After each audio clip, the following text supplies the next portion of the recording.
Assalamualaikum, man la seen mbokk Kako Diar di ñëw pour waxtaan ak yéen.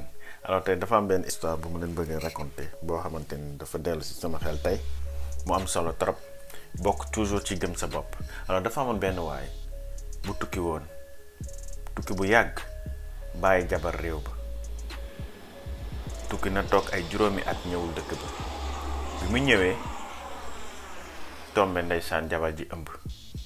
affaire bi metti ko xolam tàng mu jël jaasi xataraayu ci dëkk bi saaga ñëpp di wër nag ku ëmbal jabar mag yi ci réew bi toog xalaat lii faw ñu lijjanti ko ñu woote mbooloo ñëw benn mag bu am xam-xam yëkkati kaamil wala bible jox ko ne ko dama leen laaj benn laaj bi nga nekk bitim réew yépp juróomi at boo musul mooy sa jabar tegal sa loxo nga waat boo waatee ñu jël wër ki ëmbal sa jabar ak sa jabar faat leen coow li jeex.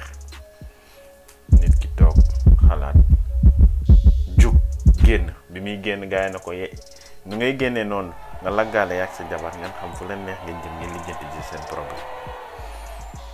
mu ne nit ku gëm boppam bul amel fexeel ba bul amel kenn ak foo mënti nekk ci àdduna yow mi dukki bitim réew bàyyi jabar dëkk ba maa ngi lay ñaan bul tooñ sa jabar bi nekk réew ma sa jëkkër tukki bu ko tooñ ndax ku gëm boppam doo tooñ.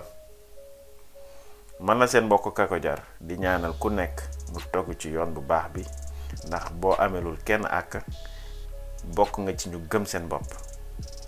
maa leen di jaajëfal merci ci déglu bi di leen ñaan ngeen partager au max.